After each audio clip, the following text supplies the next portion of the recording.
Southwest Florida's newest game in town brings you all the NFL action that you're asking for. Lloyd and Kevin have all the news, updates, trades, and rumors from the NFL. Lloyd Vance's Insider Football on Sports Radio 102.9 The Game starts now.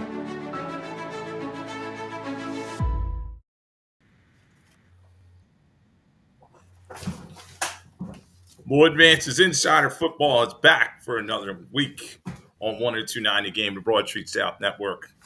I'm Lloyd Vance. Glad to be with you here this evening. My tag team partner, Kevin Midgette, and later on we may even have a special guest. We'll see. But lots to talk about around the National Football League as we get ready for training camp to finally start. I know Kevin and I have been sitting around, at least in the Philadelphia area where we are. We got, our baseball team's pretty hot, so we can watch a lot of baseball. But I'm looking forward to training camp. And, how you doing, Kevin? Doing well. Ready to get this thing going here. Yeah, and training camp is that time where the veterans hate it. The rookies come in there and they want to make a name for themselves. Usually those undrafted free agent types and guys that are low round draft picks, they know they have to go into camp and make an impression because unfortunately for them, but fortunate for the fans now, there's not as many preseason games because you know how much we love those preseason games, Kevin. Every year I would go and cover the Jets and the Eagles, that last preseason game, week 4 in preseason. You're like, who are these guys? So, what is your impression of preseason? Is it a good situation where they have 3 games, more games, less games? What are you thinking? I think we can all be in agreement for the most part that preseason's a farce. It's an absolute farce. It's a way to shake money out of the season ticket holders. That's all it is. You can do the same things in these little mini practices. They actually say they get more out of it when they have these combined practices than they do the preseason games. And what we're going to see is also when they do eventually push this to an 18-game schedule, there's going to be one less one to shake the people down for because they're getting more money on a real game. So it's a dog and pony show. That's all it is. And as any fan or anybody covering any of these games would know, you just hope nobody gets hurt. That's all you want to see in any of this. Yeah, and I know like season ticket holders, as you were talking about, like my father, he just paid his invoice. And they always say, oh, you're getting 10 games, unless you have that 9th game. It's that odd number right now with 17 games. But you got 8 regular season games, and then they charge you that extra amount for 2 preseason games where, let's face it, there's 90-man rosters now, and they're there for the entire extent of training camp. It's not like the old days where they have 2-3 cut down days. There's only one big cut. It goes from 90 players down to 53, and then obviously you have it. I think it's a 10-man practice squad now that gives other people opportunities. But you're right. These games, you're sitting there and you're watching some of these quarterbacks out there, and you're like, there's no way this guy's going to make the team, and they're just running around making.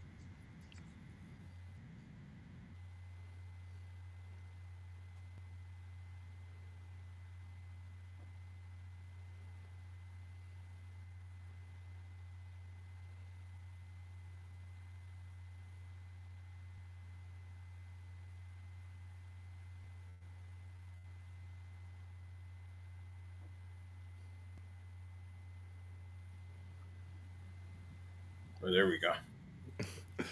Yeah, you're right, though. Like, we had a little technical difficulty, but Yeah, one of the things also about preseason games, you go to preseason games. I'll tell you what, you want to take one of my home games and put it in South America? How about you enclose flight fare to South America for me? How about you do that besides take away one of my home games? I mean, that's a joke. It's like, yeah, you guys go ahead, travel down there. No, I am not flying there for a game. There's no way. Yeah, and the NFL is trying to. They're going to get all the money they can, and I was talking about this on another show I was on. This will be 105th season in the National Football League. The cap is up to $255.4 million per team, which is up $30 million for each team, and revenues are coming through the roof, and they're just trying to get more money in terms of everything. The CBA, I think, is up in 2028. and then they're going to be looking to get even more money. It seems they're getting money from these streaming services right now. They have Prime. I'm hearing Netflix may get involved as well in broadcasting games, YouTube, TV. They're just trying to get money from all kinds of avenues. And you're right. Why not give the fans a break when it comes to preseason? Another thing, is because baseball's doing the same things. Oh, you can watch this game if you have Roku. You can watch this game if you have Apple TV. Right. Everyone just wants you to get all these streaming services, something basically we used to get for free or with our cable subscription. No, now you have to go find it. Now you have to go do this. It's basically coming more money out of your pocket. Yeah, and most people, you and I grew up there. The games were on what? It was on CBS and NBC, and then there was one special game on Monday Night Football on ABC. But now they're just grabbing money from all over the places. And let's face it, they have Thursday night games.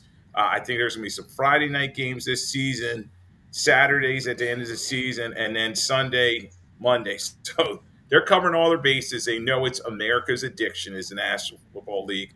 And you brought it up last week. The big G, the gambling, has a lot to do with it, and all the eyeballs that are on these games. Yeah, it's one of the things though I remember as a kid, and it was like a great thing. It was during like the Marion Campbell years when like the Eagles really stunk.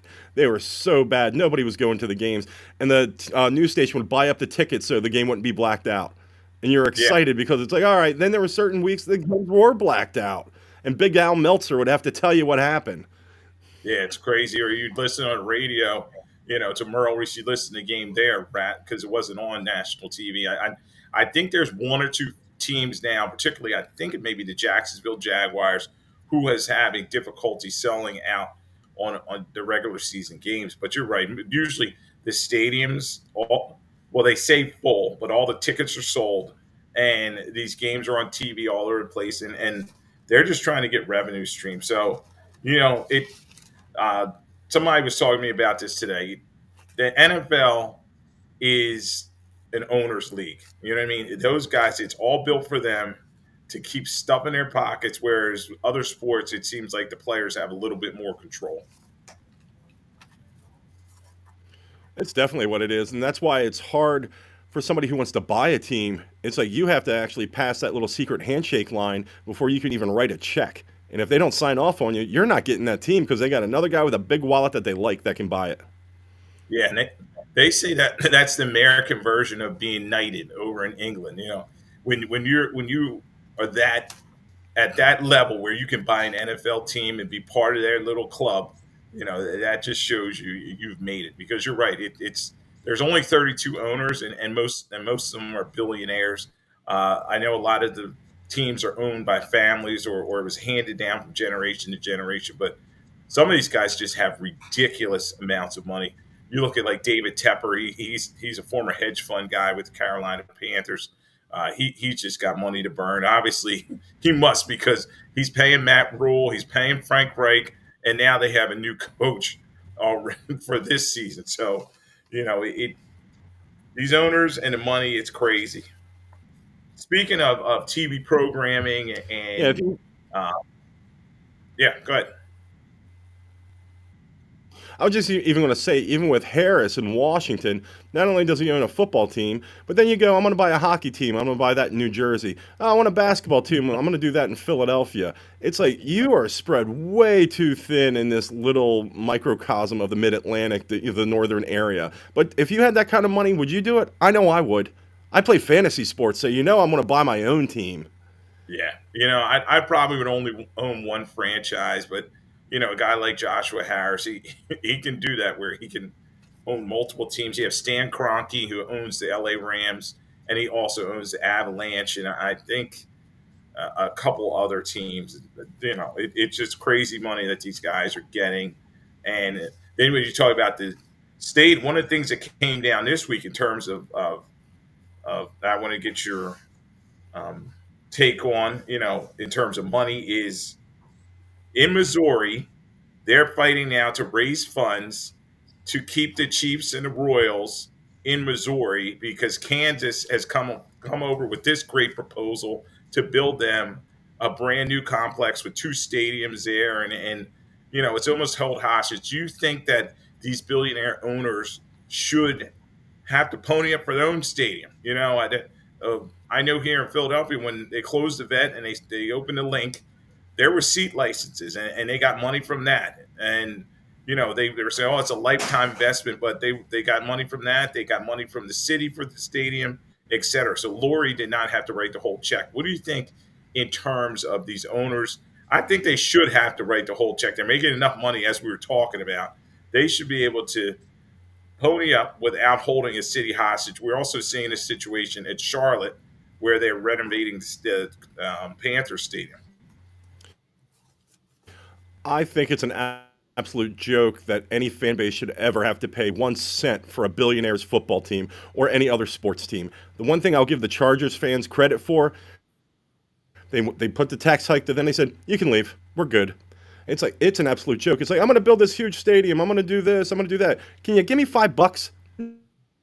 No, I'm not giving you $5. I'm not giving you a nickel. I'm not giving you anything. Pay for your own stuff. It's a joke. Yeah, and then my wife got me and my son's tickets to the game. We go. It's $50 to park your car, and then a bottle of water is $10 plus. And I didn't have any beer, but I mean, a beer is like almost $20 for one beer. It's just like ridiculous. I hate to sound like the old man, get off my lawn, but it's come to a point where it's like it's over $500 if you want to take your family to an NFL game. You can't take a family of four to a sporting event anymore, not a professional one. If you do, it's once a year, and that's it. That's why it's kind of a nice thing to have these lesser tier leagues of football and baseball and everything else, because that's where the fans that have families can go to. You can't imagine what a family of four to go to an Eagles game would cost. It's like a Disney trip at that point. Yeah, it's well over $1,000, and God forbid it rains or it's too cold out there. I remember taking my one son when he was young. It started raining, and he's like, "I want to leave," and we paid all that money to go, and he's like 6 years old. He's like, "I want to leave." I'm like, "Well, we got to stick this out," because when you're paying that amount of money to go to a game, you just like, man. But you're right. It's like a minor investment to go to these football games. I think a good thing that the teams are doing, and I think the Eagles do it, they have like those flight nights, and where they have a training camp session in the stadium, where people can go and kind of participate that way. But yeah, the best thing is like minor league baseball and some of these other things do give fans the opportunity to see live action. I almost like going to some of the college games and even the high school ones as well. So, but like when I go to an NFL game, I enjoy watching the game at home, to be honest with you. With the red zone, I got everything right there. I got my own bathroom. I don't have to deal with all the hassle. The drunk guy in the seat next to you, and you got to call the number, to go get him removed. Some of the foolishness. I think as I get older, I just don't like all that craziness at the stadium sometimes. Yeah, you're definitely getting older, Lloyd, but I get it. I'm on that same wagon. I remember the last game I really went to. I mean, I just remember the cattle call to get patted down, to work your way Yes. up to your seat. God forbid you had to if you had to use the bathroom, you'd miss a half of the quarter. And then also the last time I went and sat, I remember these two guys just doing play by play to each other the whole game. Me and my buddies left and went to the bar basically at halftime. I'm like, I can't do this, man. I didn't sign up for this podcast to listen behind me the whole time. So we got the hell out of there. So yeah, I agree with you. The one thing I will say about college and high school, that band really sets it off. As soon as you hear the drums and everything, it's a vibe, man. I get it. Yeah. I know at the high school games we used to love the band, and they would get the crowd going, and especially in key situations. Now, I haven't been to a Ravens game or a Commanders game in a while, but they have bands. I don't know if they, I know in the high school games, it's like constant, like the band's going. So I think they only play at key moments in the game, those two pro teams that have bands. So you listen to Lloyd Vance's Insider Football on 1029 The Game and the Broad Street South Network. I'm here with Kevin Midgette. We're just going over a variety of things around the National Football League as we get ready for training camp. Uh, A big thing, Kevin, is in training camp, and I remember covering one of these. Uh, is a quarterback battle. Yeah, I remember there was a training camp I covered. It was Kevin Cobb versus Michael Vick to see who was going to be the Eagles starting quarterback. We saw that one worked out. Cobb got the job, and then he gets blown out the first game of the season. So you never know how these things are going to work out. But there are some interesting quarterback battles that I have listed out here going into training camp. Kind of want to get your take on them, see who you think the leader in the clubhouse is. I think a lot of times you got to follow the money, follow the draft pick, but I'll just throw these out there and you can chime in. The New England Patriots, who we're going to talk about offensive units in a second, but they probably have one of the worst offensive units. But their quarterback battle is going to be rookie Drake May, and I read today Jacoby Brissett is the leader in the clubhouse to be the starter for them. So, what do you think in terms of that quarterback battle? I actually like Brissett. I mean, I know he is what he is, but I think he's a solid backup for the situation that they have with the weapons that they have. There's no reason to kind of iron some wrinkles out there and try to get a little flow offensively before he steps in. That team's not going anywhere anytime soon, so just let the kid sit back and watch in that one, I think. Yeah, and Alex Van Pelt, they brought him in to kind of tutor these quarterbacks, and pretty well-known quarterback coach. We'll see how that works out. But yeah, Brissett, veteran guy. I think it's like his fourth team. He started some games. I still remember him stepping in for Tom Brady after Deflategate. So yeah, I tend to agree with you. Be Brissett with May sitting there for a little bit. This one's interesting. The Raiders, and I don't know. You have Gardner Minshew, the stash, coming over from the Eagles, and you have Aiden O'Connell, who kind of finished the season out okay. Had his spots. I'm hearing they're neck and neck right now. Who do you think is going to win that Raiders battle? I think the Raiders are going to struggle this season, but they have to have somebody under center. I believe that O'Connell should get the gig. Just for the fact, Gardner Minshew, in small doses, shows he can play a little bit. The max ceiling for Gardner Minshew would be a poor man's Baker Mayfield. And that's at his best. O'Connell, it's like, all right, let's see what we got here for a little bit. Let's see if he can do anything. If not, Gardner's there. He's going to be all right. He's a C minus to C quarterback. Depends on the day. You might sneak out a win here or there, but at least you got to give the other guy a shot. Yeah, he has a lot of moxie, but in the end, it's like, all right, you're going to only try your way through so many NFL games. And it was funny when I guess it's when he was on Jacksonville, one of them teams, and they were like, oh, they got a shot with him. Yeah, I think he's good in small doses. Let him play, when your quarterback's a little beat up. But yeah, if he's starting week in, week out, you're in trouble. And we saw that last year. There were guys that had flashes, whether it was Tommy DeVito or Tyson Badgett for the Bears.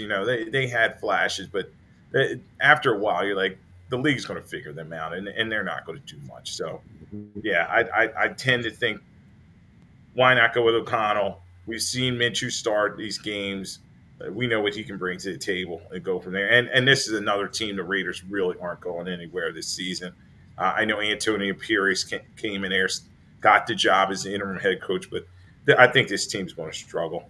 Now, this one's interesting. I want to get your take on it. The Minnesota Vikings, and we're going to talk later in our divisional preview. We'll talk about the NFC North. But the Minnesota Vikings, Sam Darnold gets another chance. I think this is like his fourth team. Everybody's like, can he live up to that USC pedigree finally and start? But J.J. McCarthy, he got drafted in the first round by the Vikings, and he's there as well. So what are you thinking in terms of Vikings? I've never been a big Sam Darnold guy, and I think we all know why. Where did he go to school? USC. That's why. It's like, I think Sam Darnold is barely serviceable, but at the same time, you have a lot of guys with some skill set on that offensive end, and you need to get them running and going. You don't need them to sour on the offense and everything else in the beginning with a rookie quarterback, because that could come back on him and his psyche. So I believe it's another situation, much like New England. You might have to run with the guy for at least the first month Like Darnold might give you a little more stability from the get go, besides McCarthy. Unless McCarthy comes out of the gates and just starts leading this team, that might be the direction you need to go. Yeah, yeah, yeah. I just don't think I think JJ McCarthy's going to be the starter.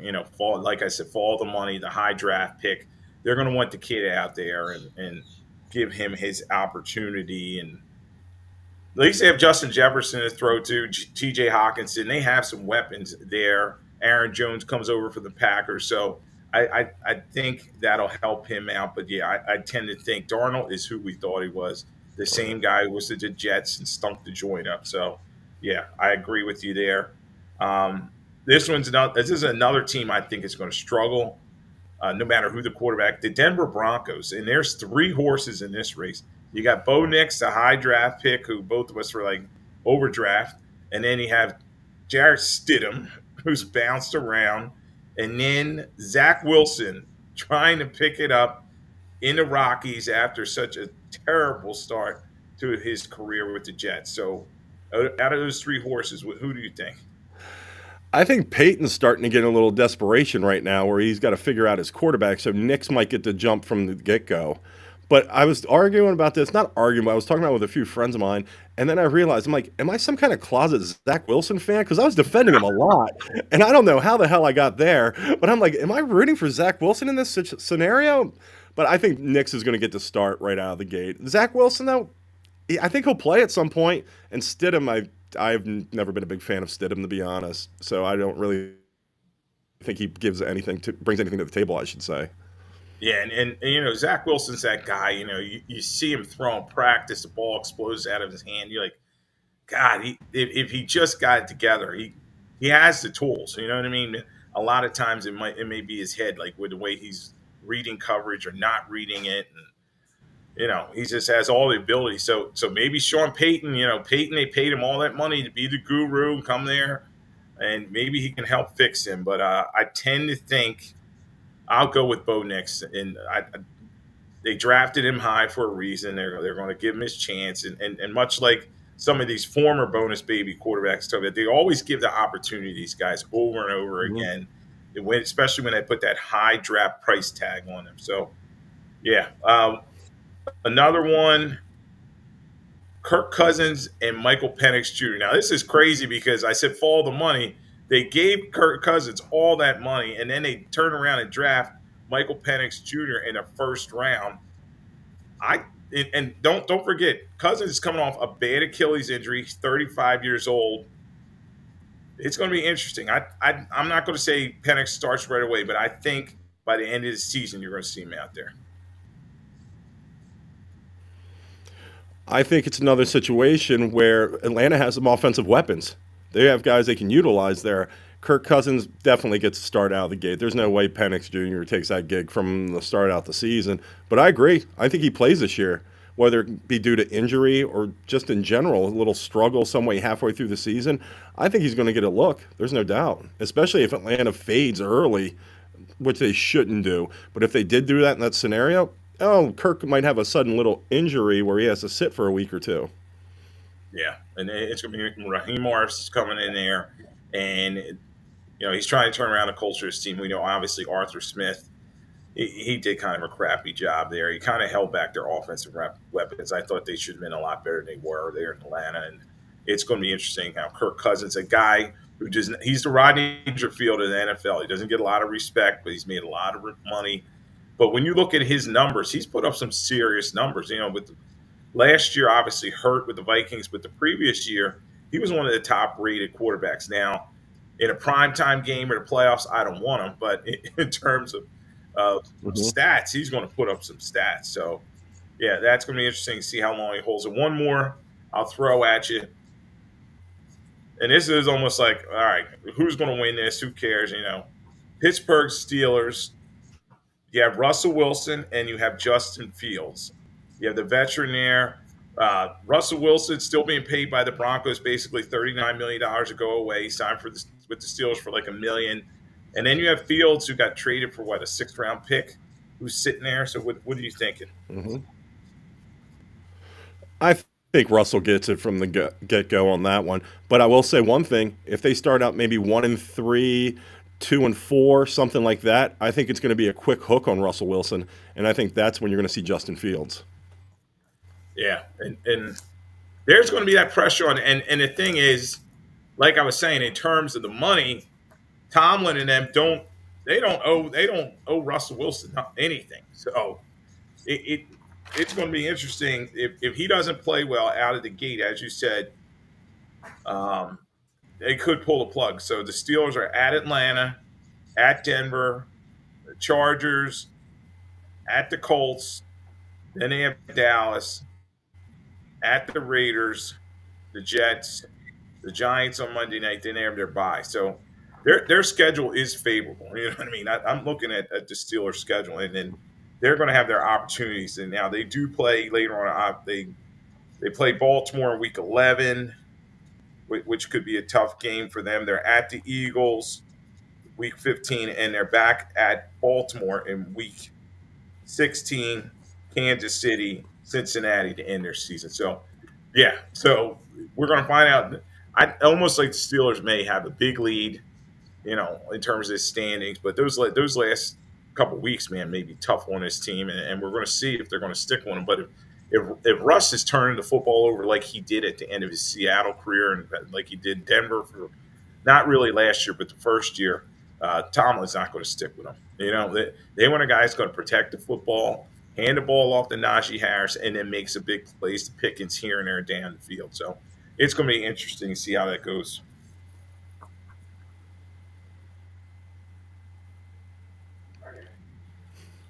So one thing I wanted to throw out real quick, because it's not really going with anything that we were talking about with the upcoming season, but I'd be remiss if I did not mention this.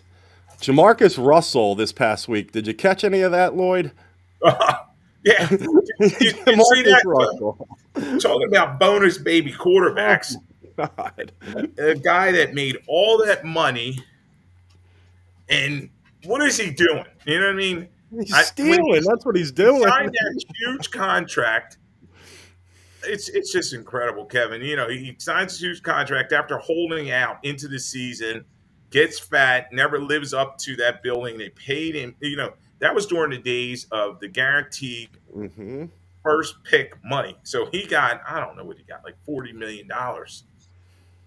And he got away with, he had purple drink. Remember, he was drinking his purple drink and all that stuff, getting in trouble. And it's crazy. Now they're talking about maybe, allegedly, $55,000 or something he may have took from the high school. But he obviously did something because he was fired from the school.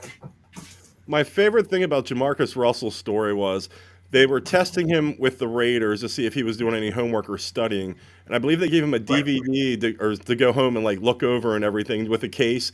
And they didn't put the DVD in it. And when he came back, he was like, "Oh, everything looks good. Yeah. Didn't even realize there was no DVD in it."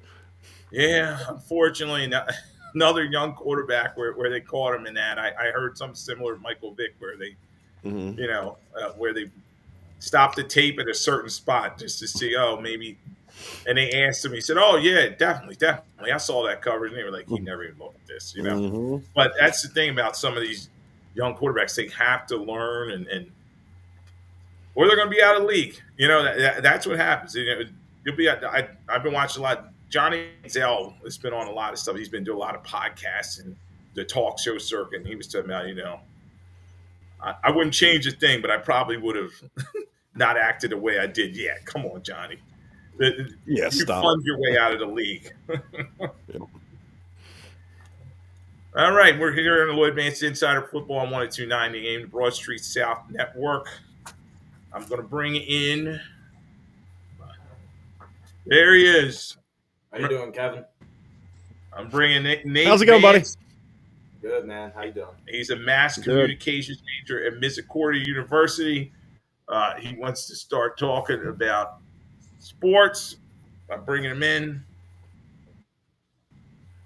And he wants to do a segment.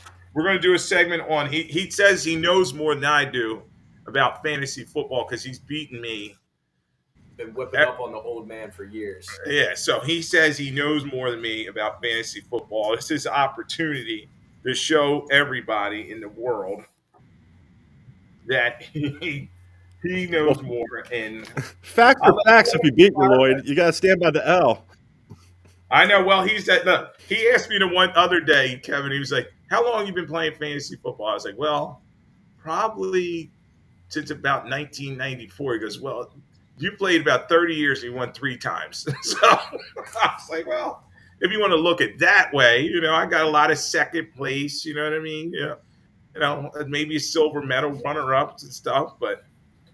Most of the guys I started playing with originally, I haven't talked to those guys in years, but it's always fun talking about fantasy football. And what I do now is I play with my son and his buddies, so it gives us something to watch. We talked about sitting there around the TV on Sundays watching Red Zone, and it just makes so much fun.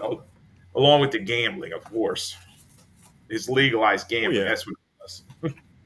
All right, Nate, take it away. What do you got for us? So I've been looking at each round and looking at all. There's mass amounts of good receivers this year, all throughout the boards.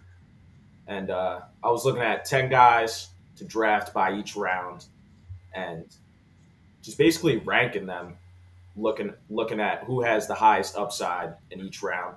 So in round 1 is an easy pick, but I took Tyreek Hill. He was averaging about 26 points through week 14 before he had a high ankle sprain.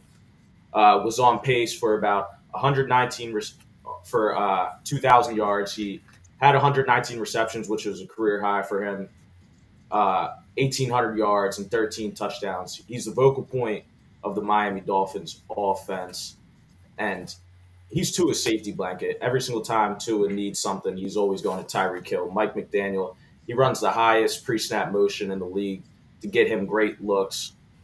And yeah, I don't know your take on that, Kevin. I know there's a lot of good receivers right now. You said you were a big fantasy football guy, and I don't know if you liked him, CeeDee Lamb, or Justin Jefferson, or Jamar Chase. I don't know how you were feeling about that this year, because that's a pretty big topic in the fantasy football community. Yeah, the one thing with Tyreek Hill, I'm a dope when it comes to that guy. For 2 years in a row, I'm like, no, he's not going to do this. No, Tua can't get him the ball, and he's killing it every year. So now I'm afraid to take him because if I do, he's going to stink. Yeah. But yeah, he's a go-to for points. You want to talk about a 40 to 80-yard touchdown. All it takes is a screen pass with that guy. So I think that's a great call. A game record, yeah. I think the only other person that really competes with him is CeeDee Lamb, who's going to be getting all the targets this year. That last year you saw he led the league in receptions and receiving yards. So, it's a toss-up between them two, but I'm more personally a Tyreek Hill guy. Now, I'll chime in. Whenever I played, everybody tried to get a running back. You know what I mean? Like, you had to get LaDainian Tomlinson or Marshall Faulk. That was always the guy, But I think now in the pass-happy National Football League, it's just crazy. You're almost the receivers are touching the ball so much, yeah, maybe you should start thinking about going with them. And also the running backs are kind of desensitized. They're not getting as many touches or splitting carries. It's not like the bell cow like they used to. So, but I would probably lean towards Christian McCaffrey as if he stays healthy. That's the caveat, because you talk about getting burned. I got him a couple times, and he got hurt and played about, 8 games, and the next thing you're deactivating him, and you're looking around on the waiver wire. So, yeah.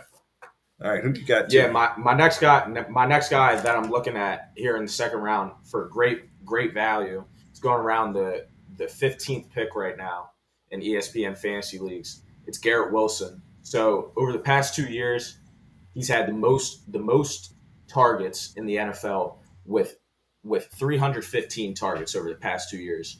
Anytime you go from a quarterback upgrade from Zach Wilson to Aaron Rodgers, I think that's self-explanatory that you're going to have higher production. He had 1,100 yards his freshman campaign, and then his sophomore year he only had 1,040. He missed 2 games with that though.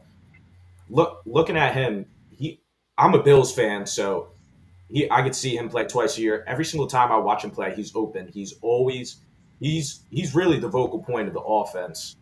The offensive coordinator Nate Hackenberg, he really tried to get him the ball last year a lot, and um, with Rodgers back, he compared him to Devontae Adams, and he's going to be his go-to guy. As long as Aaron Rodgers can stay healthy, I can see a big season this year from Garrett Wilson. Yeah, I like Garrett Wilson myself, to be honest. And not to be judged here or anything, but I have 4 fantasy football teams already. I usually go in the Wow. season with about 12 to 14. So I've actually held back. I have 4, but I have Garrett Wilson on 1. Another one I like is going in the second round as well. Is I like Drake London for Atlanta. I think he's going to have Yeah, a year with Kirk Cousins there. I really like that addition. He he gets a lot of good looks, but just like Garrett Wilson, he had Desmond Ritter as his quarterback last year, so his targets were often inefficient and unable to catch. So everybody in that offense should get a higher rebound next year. Now with the Falcons, though, are there enough balls to go around everybody? You got Pitts, you got London, they got Rondell Moore now, Darnell Mooney. they got Darnell Mooney now, and they also have Bijan Robinson, and we all know about the vulture Tyler Algier in this offense. So, with the new offense coordinator, I think it's Robinson. He's coming, Zach Robinson. He's coming over from the Rams. Are they going to be able to satisfy everybody with that team? It's almost, and I'll pose to the same thing. The Eagles pretty much have the same problem. They have so many weapons. What should, how are they going to be able to spread around? I don't think there's as long as the team wins, everyone's happy. As soon as you lose, you're not getting your touches at that point. Maybe if I got my touches, we wouldn't have lost this game. So that's when it becomes an issue. So yeah, the same thing's gonna happen with Atlanta. I guarantee it. I mean, the Jets with Garrett Wilson, that kid's a stud. He is an absolute stud. And then thing is just having someone to get him the ball. I mean, he hung numbers with Zach Wilson there.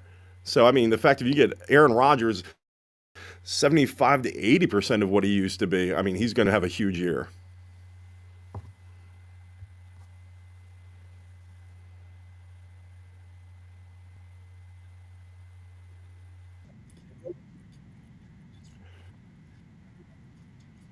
Yeah. And the thing is with the Jets as well, it's the one I've noticed on the ESPN, I should say, fantasy football sites, is the how high some of these running backs are going. Because even in the first round, you have Brees Hall at running back being offered as the number 2 or 3 option in the whole NFL.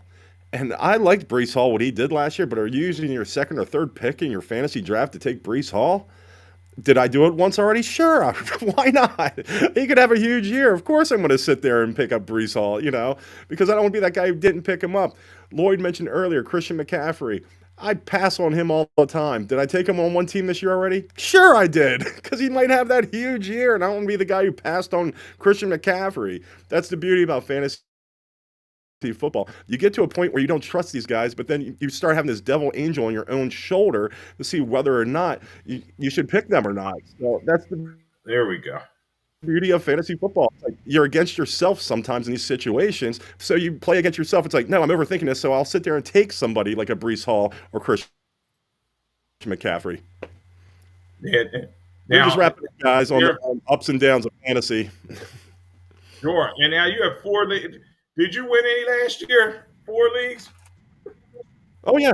The thing is, I only have one money league, that one big money league. The rest I use as training Okay. camps to see who guys are picking up, who they're dropping, and I don't know. I name them all after old like Eagles stuff. Like I have a Buddy Ryan team, I have a Seth Joyner team. Just stuff to keep me bothered and interested. Nice. What do you got next, Steve? Yeah, so for my third round wide receiver, I got going a little low, Mike Evans. So last year had the second best year of his career, posting 79 receptions for 1,255 yards and 13 touchdowns.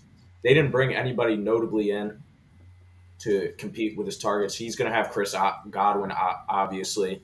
Rashad White, me and my friends like to call him a merchant. He can just catch his passes out the backfield. But Mike Evans is Baker Mayfield's safety blanket. It seemed that he was always, every single week in the red zone, they would lean on him, go to a fade ball, or just try to get him open in the end zone. And he posted his highest mark of touchdowns since his sophomore campaign, having 13 touchdowns. Every year has 1,000 yards, 10 years in a row.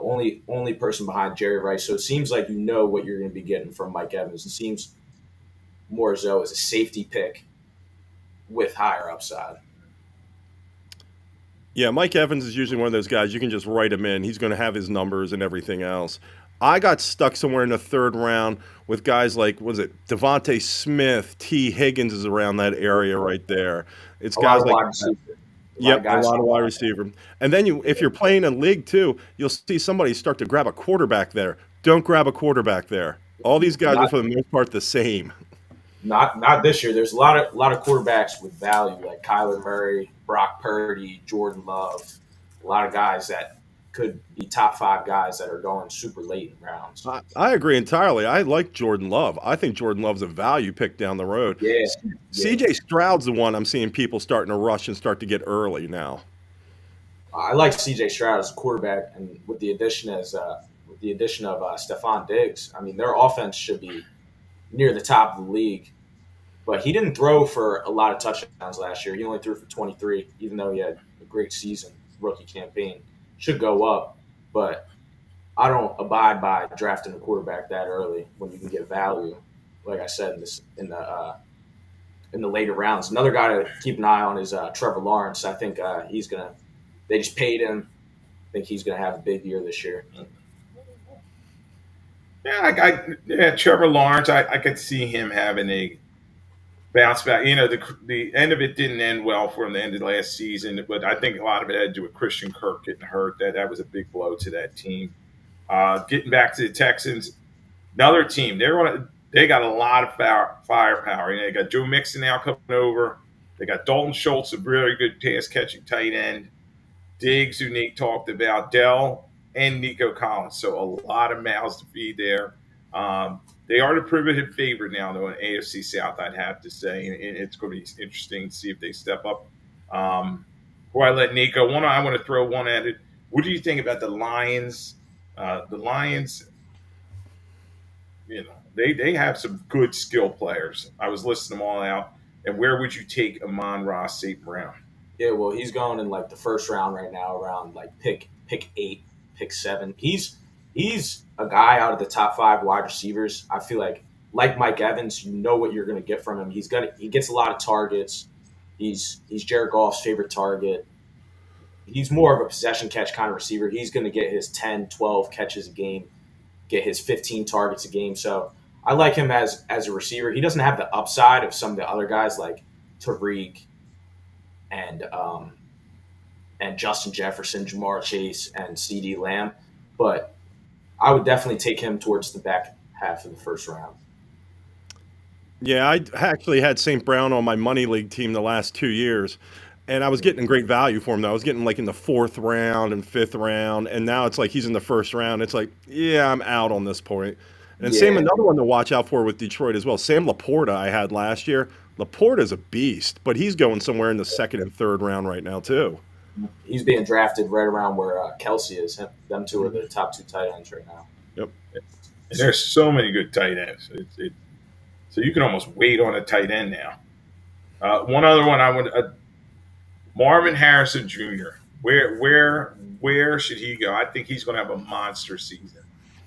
I would probably take him somewhere around the end of this 2nd round, beginning of the 3rd round. I mean, it's kind of high for a rookie, but he projects to get at least 130 targets in Arizona, where they have no weapons besides Trey McBride and James Conner. They haven't had a solidified wide receiver 1 since DeAndre Hopkins was there. And with Kyler coming back, I'm higher on Kyler than a lot of people are. I think Kyler's, when healthy, is a top 10 quarterback, and Kyler is very accurate with the ball. So he's going to get him the ball at least like 8 times a game. Like I said, there's not a lot of mouths to feed on that offense, though. I think he could have a similar season to what we saw Puka Nacua have this year. Oh, yeah. What do you think, Kevin? Yeah, it's one of the things. If you wait too long on Marvin Harrison Jr., he's going to be gone. Everything I've done, he's gone after the 3rd round. So if you want to, I mean, it is a gamble taking a rookie quarterback or wide receiver, I should say, that high. But once again, on my 4 teams, did I take him on one of them? Yeah, I did, because I want to find out if I'm right or not. So it's like you don't want to be that guy watching that you didn't take him. So yeah, I took him. Yeah, and a rookie is, I remember way back in the day, I took Randy Moss his rookie season in '98 with Randall and all them, and people are like, "You nuts?" And I said, "Let me tell you, this guy's going to be a game wrecker." And just certain guys you can see they're just going to make an immediate impact in the NFL. Look at what Chase did. Look at what Jefferson did. It's just incredible. So I think that's the type of impact he's going to have for that team. Kyler Murray is going to get the ball to him early and often. Like Nate was saying, they don't have many weapons there. So, anything else you want to throw in there before I let you get out of here? Yeah, I got 2 more. So, right. So my next guy is Cooper Kupp. He's going around in the 5th round, around pick 56. I was just talking about Puka Nacua. I do not buy that he is better than Cooper Kupp. Cooper Kupp last year, he got injured in training camp, had the high ankle sprain, so he missed the first 4 weeks of the season. The last time we saw Cooper Kupp coming into the season healthy, he posted maybe the greatest wide receiver season ever. He won the Triple Crown.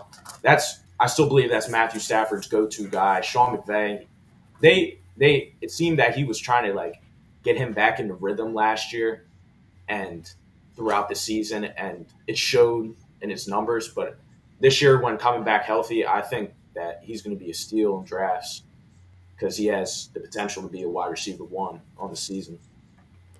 Yeah, I agree with that entirely. I think last year was Cooper's get right season, like trying to get right, get back to normal. And with his off-season layoff right now, I think you're getting good value at Cooper Kupp if you get him, say, around the 5th round, 6th round. I wouldn't reach the 4th round, but 5th or 6th, I would jump in and grab him. 5th round, definitely. You got the injury concerns with him. Mm-hmm.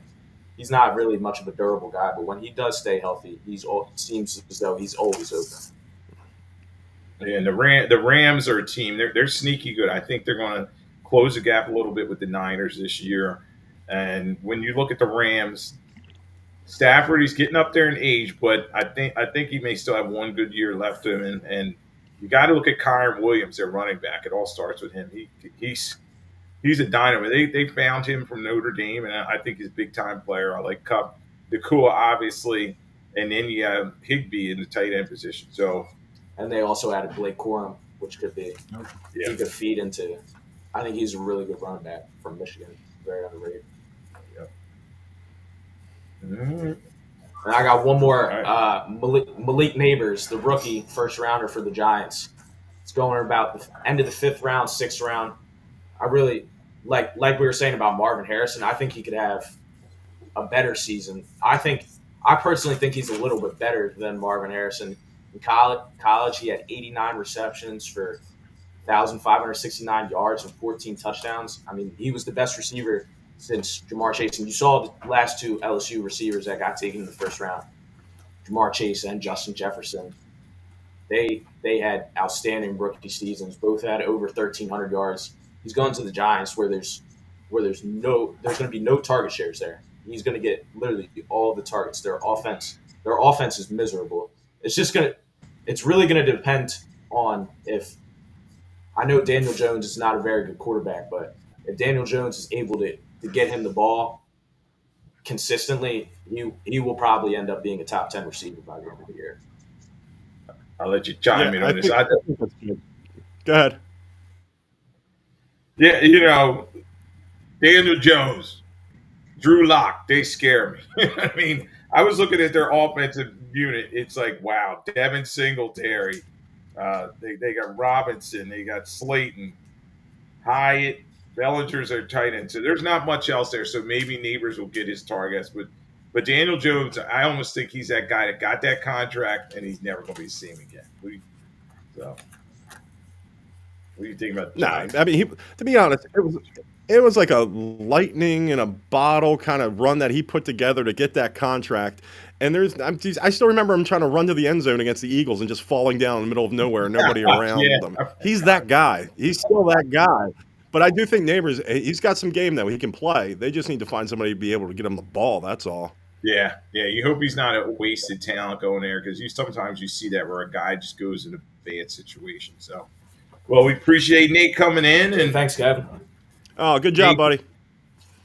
there you go, Nathan Vance. He's up and comer, Misericordia University. He's trying to be a mass communications major, and he's here on 102.9 The Game, the Broad Street South Network. We're glad to have him on. We'll bring him in his fantasy corner, maybe throughout the season. It may be from his dorm room once he gets back to school, but glad to have him on. And um, what a great week we're having here. Now we're going to do our divisional previews as we are each week leading up to training camp. And this week's going to be a fun one. We were just talking about this division. A lot of players, a lot is the NFC North, and this is. I'll start. I'll start with the champs first. This is an interesting division because you had the Detroit Lions come out of nowhere last year. Dan Campbell had this team biting off kneecaps, and Brad Holmes was, I think he was one of the executives of the year in the NFL, did a great job building this roster. Obviously, they came up a little short on that fourth down. They probably shouldn't have gone for, Oh yeah. but it's they gave the Niners all they could handle. So, Kevin, do you think this team can continue that ascension? Last year, 12-5. Do you think now they're the hunter? They're the hunted rather than hunter. So, where do you think about the Lions this season and the weapons they have? I think they can continue. I think they addressed some things on defense that they knew they had to. And it's like the secondary play now is going to be better than what it was because they were giving up a clip of touchdowns, huge. I mean, you'd have to score 30 points to win a game. So they're doing things to solidify that. I think they're in a situation, though, you possibly could be playing in the best division in football. So rattling off 12 wins again is not going to be easy. Yeah, this is a tough division, and you hit the key area because when you look at the Lions, they allowed 395 points in the season, 23 points per game. Aaron Glenn, their defense coordinator, has got to do a better job. In the draft, they went in, they tried to address the secondary. They drafted Terrion Arnold from Alabama. They brought in another DB, Kirkenstrawn. I hope I'm saying his name right. And they also brought in free agency Carlton Davis from the Tampa Bay Buccaneers. So the Lions are a team that can, it's going to be tough, though. They have 6 primetime games, so everybody wants to see them. That's including Thanksgiving. But they're facing 8 teams that were playoff teams, including the Green Bay Packers twice, who are in their division. They also play at Atlanta. They go against Buffalo, and they're at San Francisco in a rematch. Yeah, I mean, it's not going to be easy for them, that's for sure. But it's also those games, when you play those division games, that's 6 games right there. You're happy to go 4-2. I think Minnesota's probably the beer can of the whole division, and I don't think they're horribly bad. I mean, Green Bay and Chicago as well. As much as I bag on USC quarterbacks and Caleb Williams, they're going to be fun to watch. They got a lot of offense going there. Yeah, and the Lions they're 4-2 last year in division, so that just shows you, they didn't run away with that division. They had some tough games. So in the second spot, the Green Bay Packers, you got to bring them up. Last year 9-8, but they get in the playoffs. They're one of the last teams to get in. They beat Dallas in Dallas, and then they gave the Niners all they could handle. Jordan Love, little inconsistent up and down. I talk about the game he lost to the Giants and Tommy DeVito, but other than that, he really turned it on at the end of the season. They were also 4-2 in their division. So when I look at the Packers, the youngest team in the playoffs last year, they have some young ascending weapons, especially their receivers. You have Dobbs, you have Watson if he could just stay healthy. Jaden Reed, who I like a lot, we probably should talk about him in fantasy quarter, or I think he's going to do a nice job for them. And then now they bring over Josh Jacobs at the running back position. So we'll see. Defensively, probably middle of the road in terms of rankings. They allowed almost 21 points per game. They have some playmakers defensive side of bar like Rashawn Gary, but I think they concentrated most of their draft on their defense. So what are you thinking with the Packers? I think the Packers are definitely going to be the sexy media darling pick of this season. It's the fact that you're the old school Titletown USA, Green Bay. You have the next generation of the quarterbacks that come up. Starr, Favre, Rodgers. Now we're moving on. Once again, nobody talks about Lynn Dickey, but whatever. He made the playoffs once. But it's like they are the pick right now. Everyone wants to see it. Everyone's in the league in any sport likes it when the classic teams are good. So everyone's going to jump on the Packer wagon now to see if they can be successful. It's up to them whether they can live up to what they did last year. Yeah, and their schedule is interesting as well. It starts off. We talked about this game earlier, way back when the show started. Philadelphia in week 1, they're in Brazil, so you don't know what you're going to get there. Week 5, they're at the Rams. That's going to be interesting. The week 9, they have Detroit. Then they have their bye in week 10. They have San Francisco in a rematch in week 12. Miami on Thanksgiving. Then they're at Detroit on Thursday night in week 14. Then they end the season at Minnesota and Chicago. So they may be able to rattle off some wins at the end of the season there, and that schedule may shake out for them. But I think it's going to be very close between them and the Lions for this division. It may be a 1 or 2 game gap, and we'll see how that shakes out. In the third spot, now this is interesting. I was like, all right, which one of these teams is third spot? Vikings, I think, are a little down. I think this Bears may actually sneak up and get the third spot in this division. And Kevin kind of alluded to this. This is a whole kind of a remake of this team with the quarterback. They're bringing him in there. But, Ryan Poles, a guy who's fighting for his job at the GM position, and the head coach, Matt Eberflus, they did a good job assembling some talent here. You got DJ Moore, who had 1,000 yards last year. He's there for him. You have Keenan Allen coming over from the Chargers. He's in a contract year. I think he's going to play well for them. And then I think the biggest guy they brought in at number 9 in the first round is Rome Odunze, a kid I really liked coming out of Washington.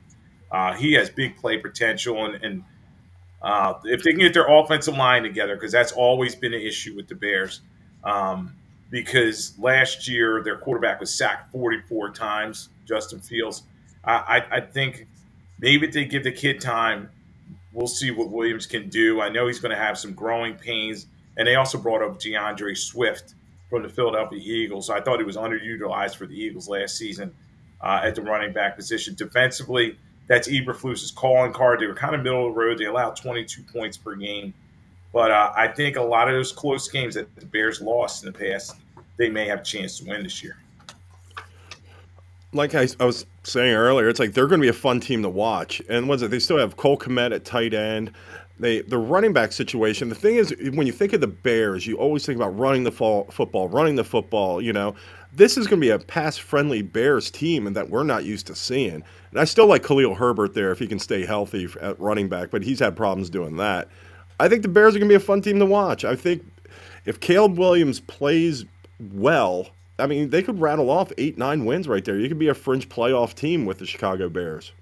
Yeah, and Kevin, they have that bottom schedule that we always talk about, Week 2 is going to be interesting. They're at Houston. That's going to be a fun game to watch. These two young quarterbacks lock horns. And then you have Week 3 at Indianapolis. And Richardson, that's another young quarterback he's going to go up against. But some winnable games for them, particularly Carolina Week 5, Jacksonville and London Week 6. They have their bye Week 7. They got at Arizona. That's a game they could win in Week 9. Week 10, New England. But they have some nice spots. But the end of the schedule is going to get tough for them. They do finish with Minnesota Week 15, Detroit 16, Seattle on a Thursday night 17, and at Green Bay to end the season. So, there's nowhere to go but up for them. They had 7 wins last year. I think the Bears take that mini step up, as you said, maybe contend for that number 7 spot in the wild card race. So, and they got to save their coach's job, because I was surprised, much like Nick Sirianni, I was surprised that, Matt Eberflus got the dreaded vote of confidence from the McCaskey family, and they brought him back. Yeah, it's one of those it's like, you're coming back this year, but don't really decorate the office because it could be a wind's notice. We're packing up this stuff. So, yeah, don't get comfortable. Yeah. The last team in this division is the Minnesota Vikings. Now, everybody, of course, is talking about the extension that the Wilfs, who own the team, gave to Justin Jefferson. 4 years, $140 million, $110 million guaranteed. Last year he was a little banged up, but he still had 68 receptions, 1,074 yards, 5 TDs. And we know about his quarterback situation. He's playing with Jaron Hall. He's playing with Joshua Dobbs. Guys that really weren't established quarterbacks when Kirk Cousins got hurt. But when I look at the Vikings, yeah, they have some firepower with Jefferson and Jordan Addison at the receiver position. I really do like their left tackle too as well. Christian Darrisaw, he's one of the best young tackles in the league. He was all pro last year. And they do have TJ Hawkinson at the tight end position. But much like we were talking about the quarterback battles earlier, I just don't know if Darnold or McCarthy are going to be able to lift the tide, with this team. Aaron Jones coming over is going to help them. But I think the Vikings kind of struggle this season. We know defensively they had some problems last year. 2-4 in the division, and they finished 1-4 in their last 5 games. I think when you look at the Minnesota Vikings, you look at a team that's probably going to win 6 to 8 games right there, and that's for the whole season. Now, as a Vikings fan, if you're looking at it, did we win 3 out of the last 6 with McCarthy in there, or did we win a couple games with Darnold in there in the beginning and then just lost out? So it's all about, glass half full, glass half empty with Minnesota. But it's definitely, they are the bottom of that division. There's no doubt about it. Yeah, and it's going to be interesting. Week 5, they played the Jets over in England. It's like, sorry, England, we're sending that over to you. Maybe the fans will, have a pint on the NFL because they got to watch that situation out there. I do think the Vikings they're going to put up some points, but the key is going to be, I think JJ McCarthy will start. Is he ready to step in and be an NFL starter? I'm just not ready to say that. And I do agree with you that it'll probably be Lions, Packers that come out of there, possibly both making the playoffs, and you got the Bears, and then the Vikings bringing up the rear. But I do agree this is one of the better divisions in football. It should be a fun one to watch. So that is our division preview for this week. Before I let Kevin get out of here, I started looking at a couple stories. The teams are just trying to get their players to training camp. And you look at the Chiefs said enough's enough. They cut that defensive tackle. He got arrested twice this all season. And, it's one of those situations like the coaches are watching the blotter and like, please don't show up on us. Let's just try to get to the season. So, anything else you got before we kick? Yeah, I think it was good. I think we got through this division pretty good. Thought Nate did a good job. I didn't know he owned you in fantasy like that. Yeah, he's been playing fantasy a long time. He the one year he made the final in my media league. He beat a bunch of guys, that are media type guys, and he was young, so he loves fantasy football, and that makes the fun of it when me and my sons are sitting around watching the game on Sunday, watching the red zone, picking on each other, and that's half the fun of fantasy football, where you're just ragging on each other, and you're like, I can't believe you took that guy, and now he's deactivated this week, all that fun stuff. So, yeah, so another great week here on Lloyd Vance Insider Football on 102.9 The Game, Broad Street South Network. Thanks, Angel, for working behind the glass, as always, doing that great yeoman's work. Kevin, another great week. Nate Vance stepping into Fantasy Corner. We're going to have him back later in the season, but we appreciate him coming on. So thanks for joining us, and we'll talk to you later.